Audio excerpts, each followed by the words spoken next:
Happy Sunday afternoon. It's now, right now,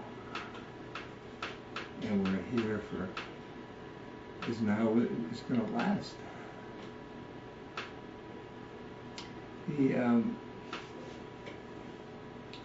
I received a letter for a gal, and I wanted to read it.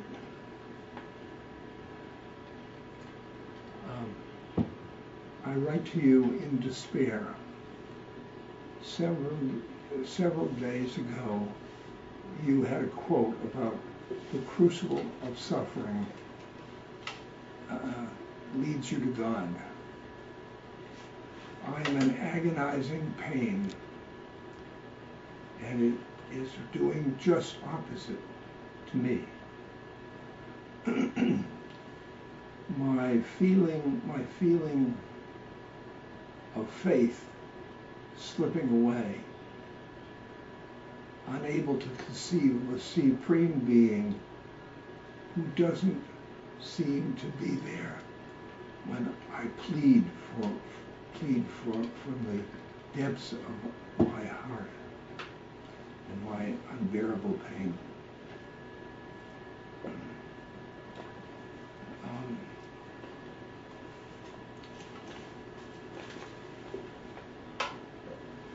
I think that pain is it's a worthy adversary to sadhana. It's really, I think, to pursue the spiritual path when you have that much pain.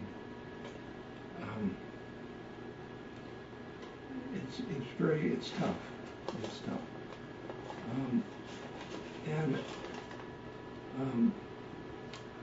I've learned to respect pain. I respect it because it is a formidable adversary to my spiritual path.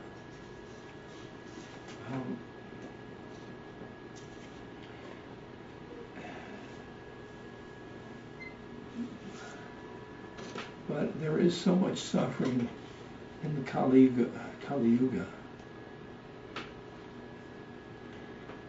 And we can certainly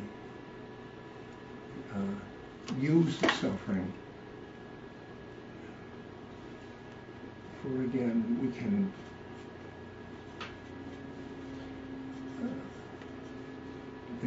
you can use it for learning for the soul. The ego is just clinging to the pain.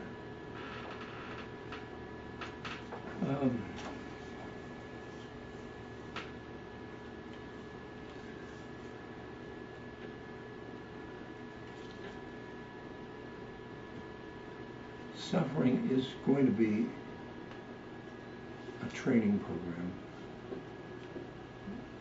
and because it shows you where you aren't, because it's a perceptual vantage point. You are in the wrong perceptual vantage point. You're in an ego place, and you should be in the soul place, because really you're in the wrong place for your I, and that means that you are identifying with your body and identifying with this pain and suffering, and that will get you nowhere. Then if the pain has shoved you over to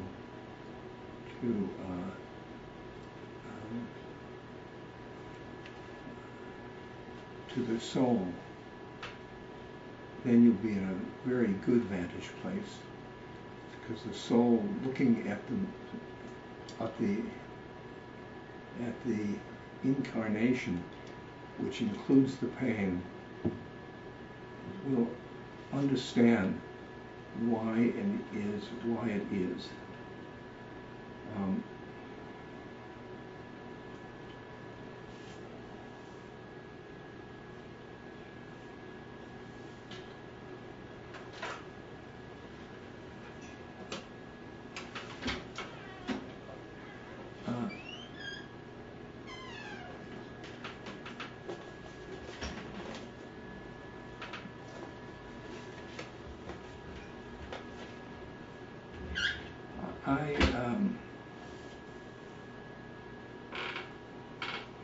I had a friend who he had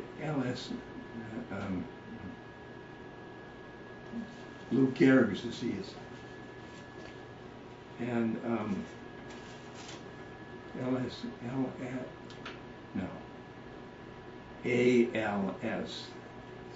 not LSD, ALS.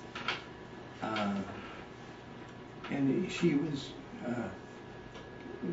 distorted, and he moved around in a gurney. He's a wonderful guy. And I was going to give a speech to medical people,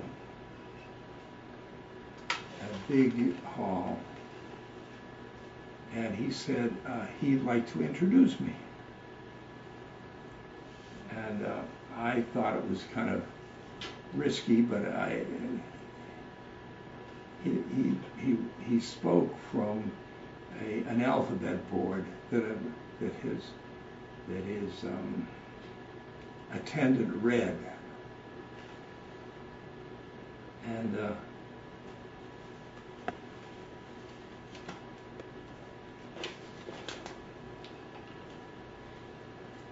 he said, we wheeled the gurney onto the middle of the floor. The audience was quiet, and then he wrote out, RD, that's me, RD says we are not our bodies, our men, and wheeled off. And he was responding to his body condition by humor and by spiritual consciousness.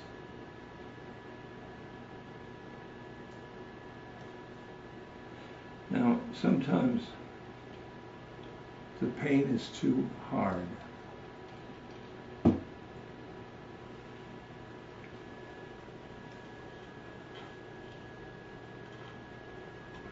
You know,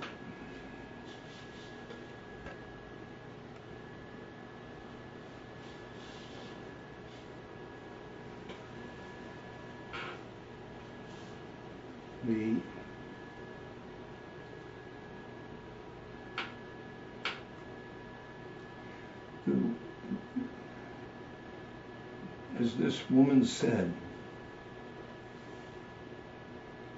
she's doing it, the pain is taking her away from God. And that's because she's focusing with fear and anxiety on the pain.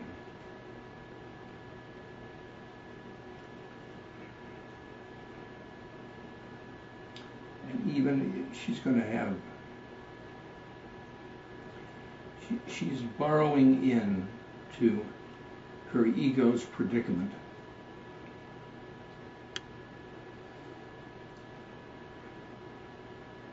I think that if she would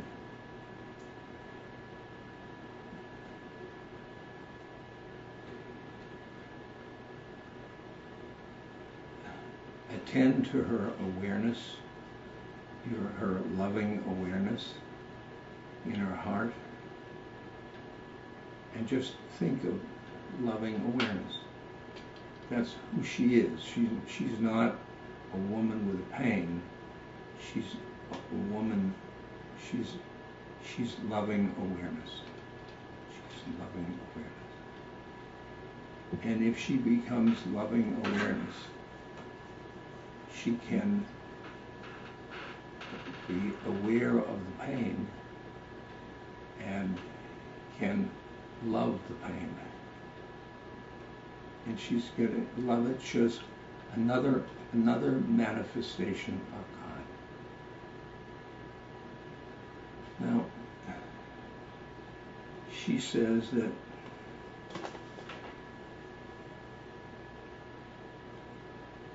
she's unable to conceive of a supreme power who doesn't seem to be there when I'm in my depth of pain. That's her faith. And now she's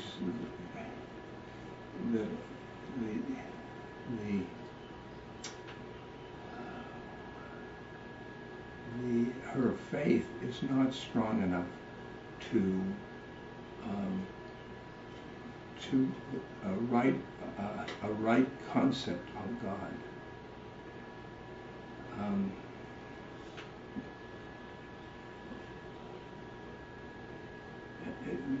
I see God as the one, and the one has under it the two, the good and evil, the beauty and pathos, and all of the twos. And it's hard for her to imagine what the one, how the one sees her pain. Maybe it's bringing her to her beloved. Maybe that's what it's doing. And God is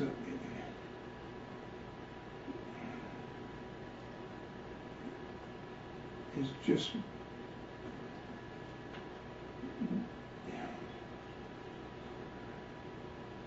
ignoring her ego.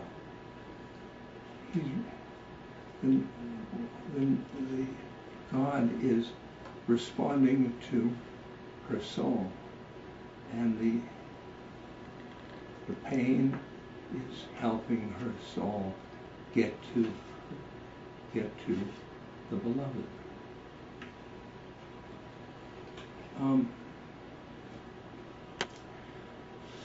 I had a call the other day from a fellow who had a depression, real depression for 20 years. And it was so deep in, and his world was depressed. His image of himself is depressed. And he was sorry he had to bring the depression to his wife, but he couldn't help it. And as I listened to him, I said,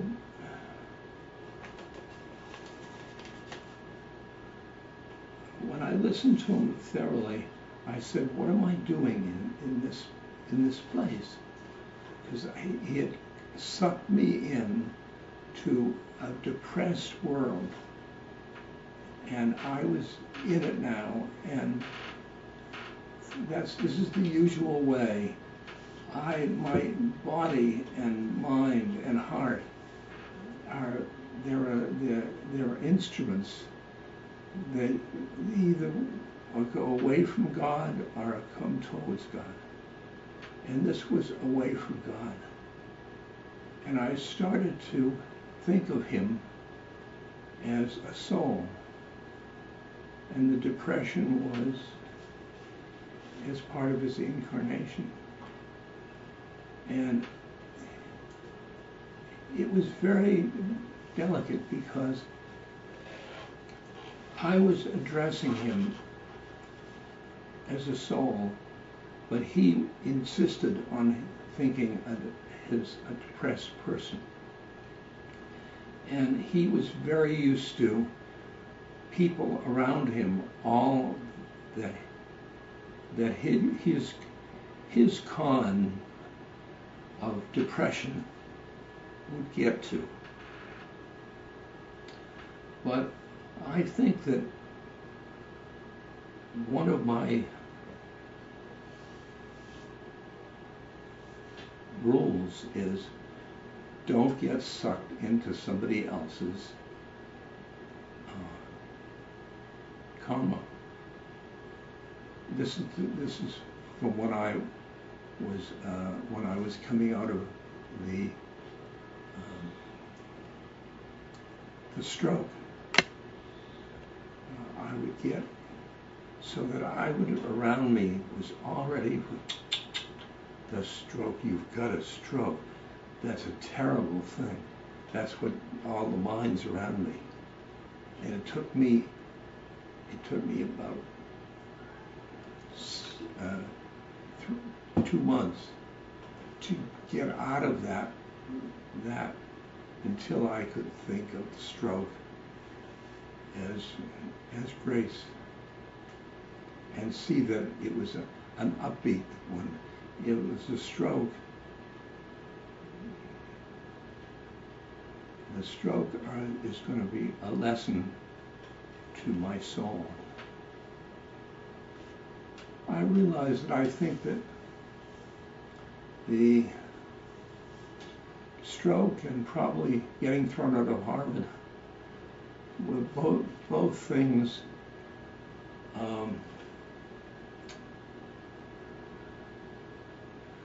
I think that they helped me out of the box.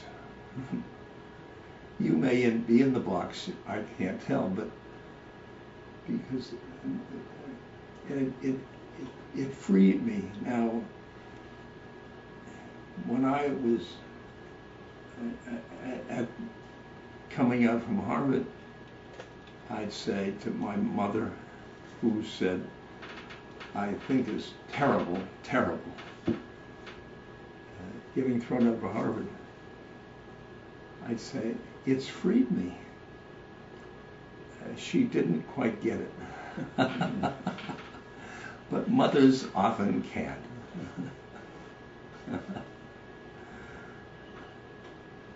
It is.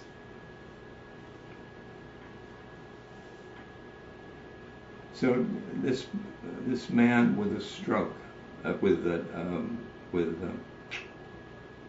depression, and I kept getting, what am I doing in this? And I started to treat him as a soul. And the conversation changed, and I started to hear him laugh. You don't find many depressors laugh. And he just laughed, and he was laughing at his predicament. And because I changed my own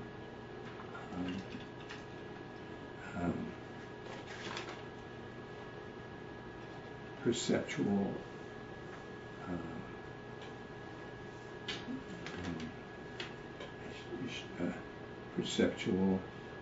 vantage point.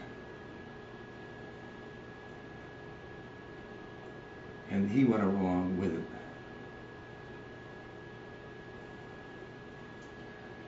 And so with the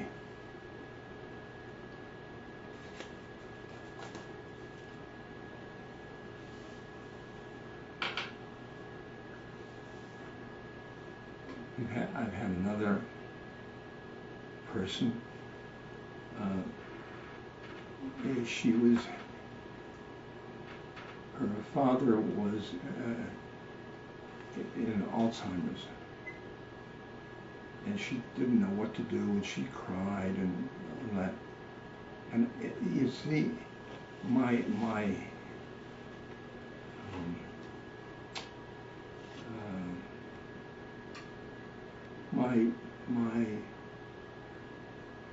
ego goes with her ego, and it's a terrible.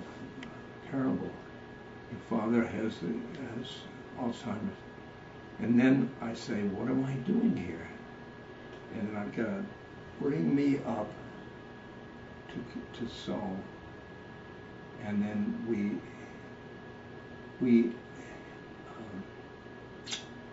we witness the father's Alzheimer's. We witness her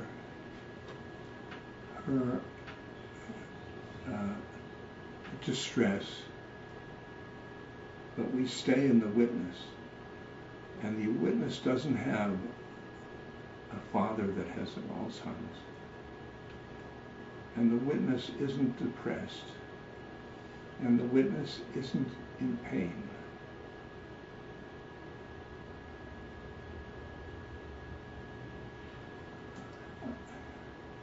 I was at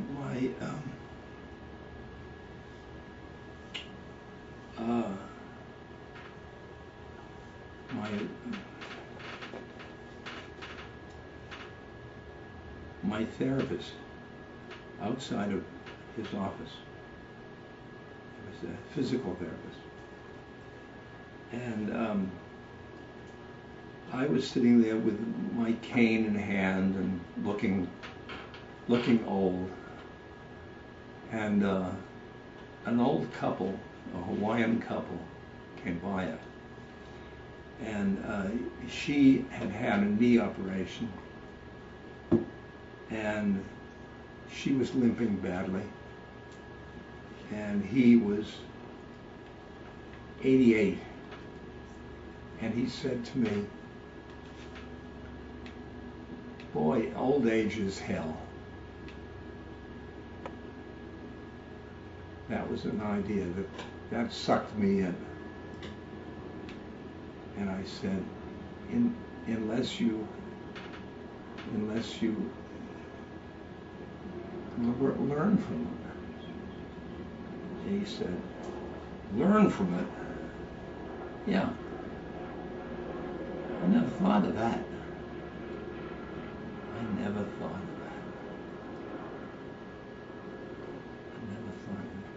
Because all he says is suffering, and death. That's all he's in there. He and his wife.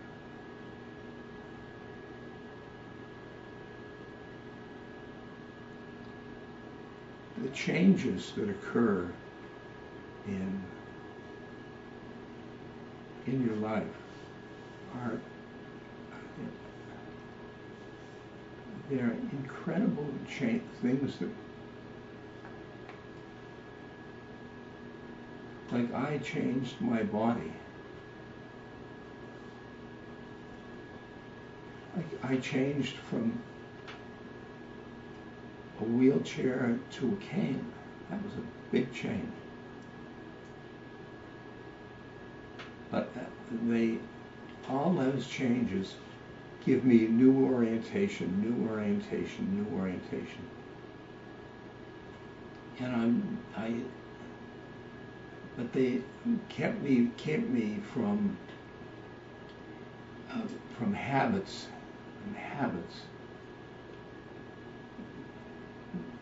You've got to get in, you've got to get onto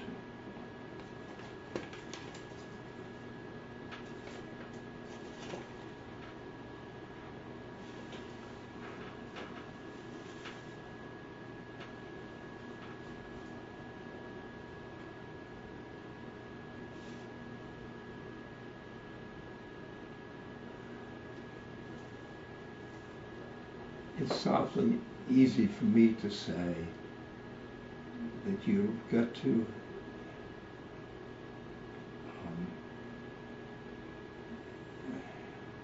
you see your suffering as a gift from God. But I see it that way. I see it that way.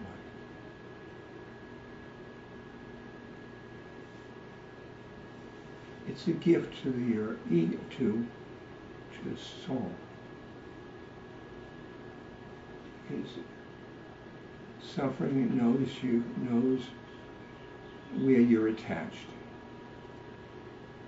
If you're attached to the body, pain.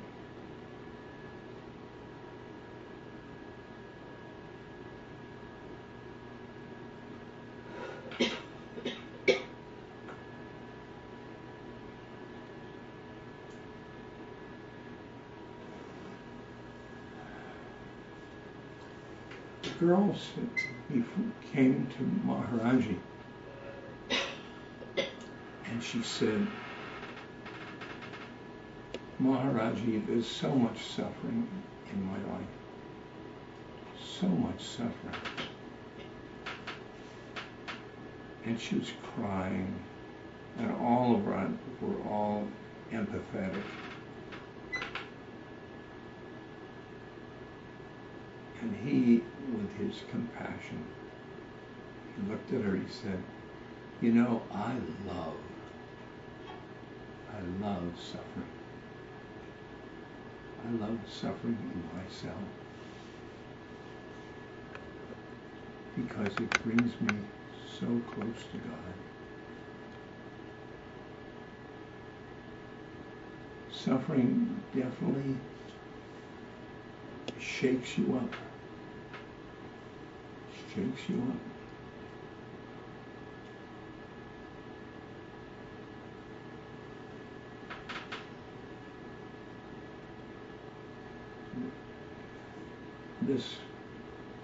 This letter that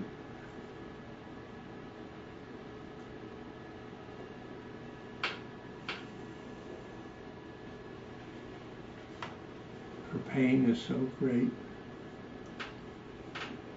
She's lost her ability to walk.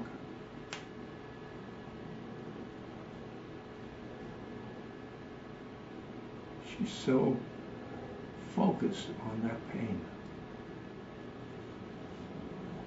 Her ego is so focused on that pain.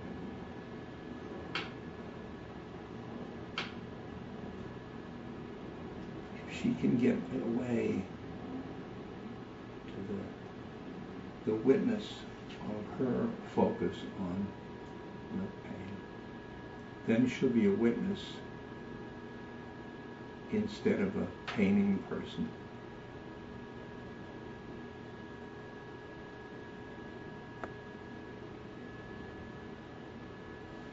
For me to get to the witness,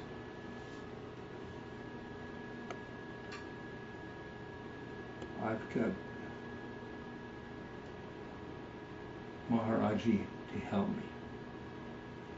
He is a witness. He's a witness in my heart.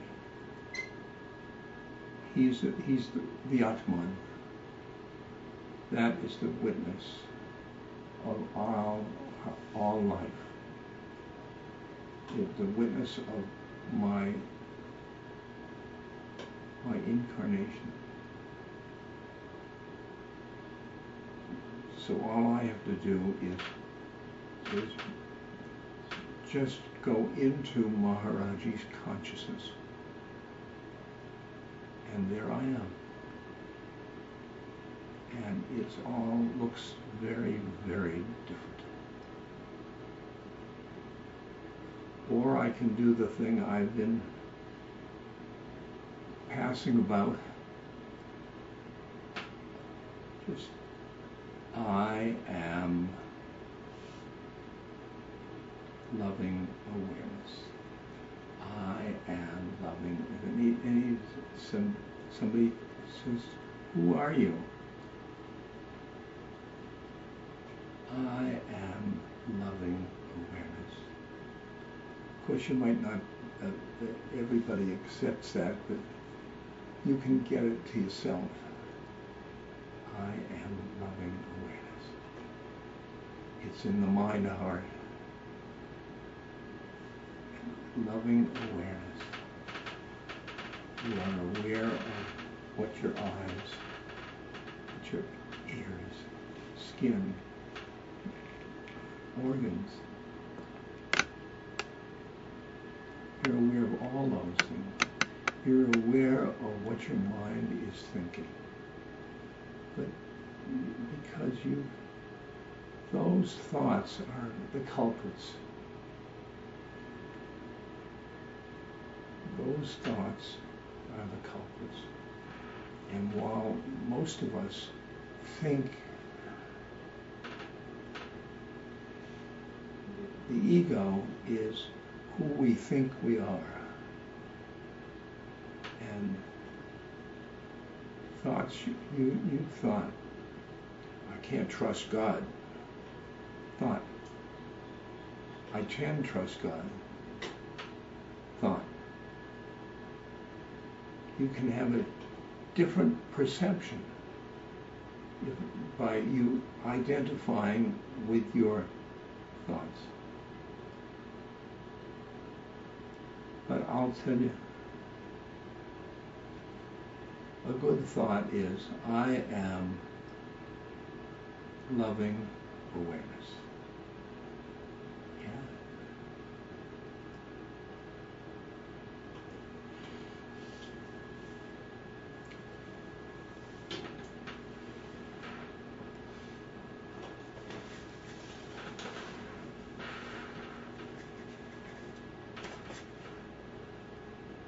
Papa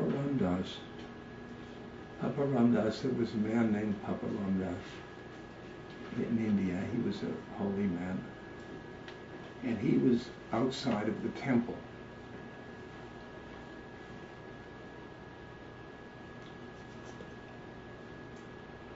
And mosquitoes were biting him. And he said,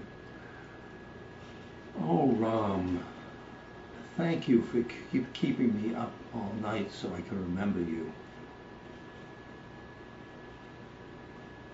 Sure, you've been mosquitoed, and you don't things like Papa Ram does."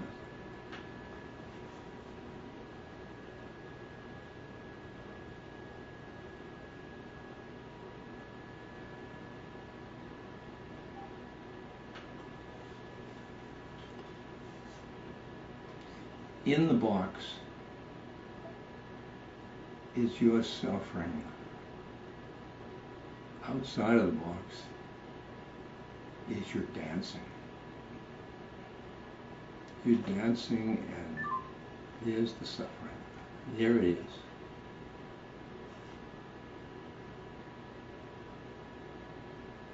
There it is.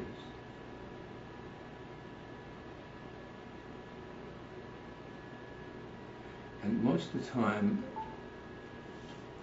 when you try to talk anybody out of their suffering,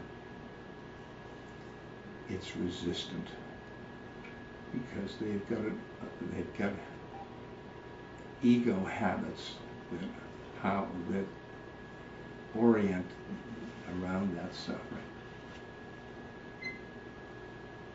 If you're suffering because you don't have any money, it's, I'm somebody good, I'm not a good person, I don't have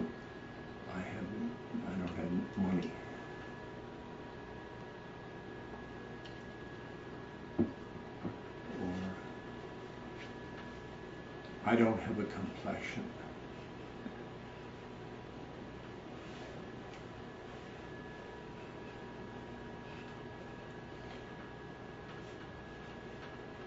Girl came to see me. She didn't have a husband. She wasn't married. And that's the only thing she's caught of. She doesn't have a husband. A lot of people don't have husbands. There's plenty of space in the world for everybody with and without.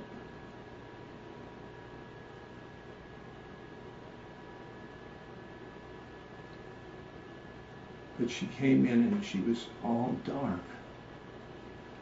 With that, I don't have a husband. And all I felt is my climbing into that darkness. And then my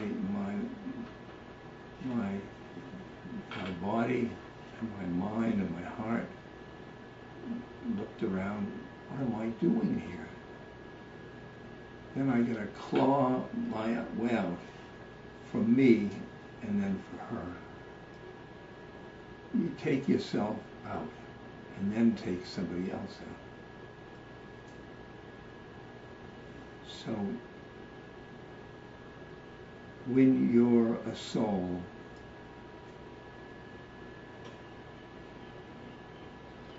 other people, you see them as souls, but you better have yourself fixed in your soul.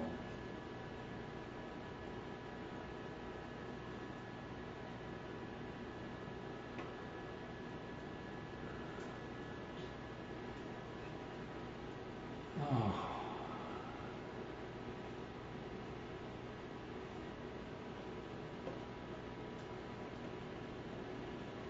It's a beautiful day, and you're a beautiful soul,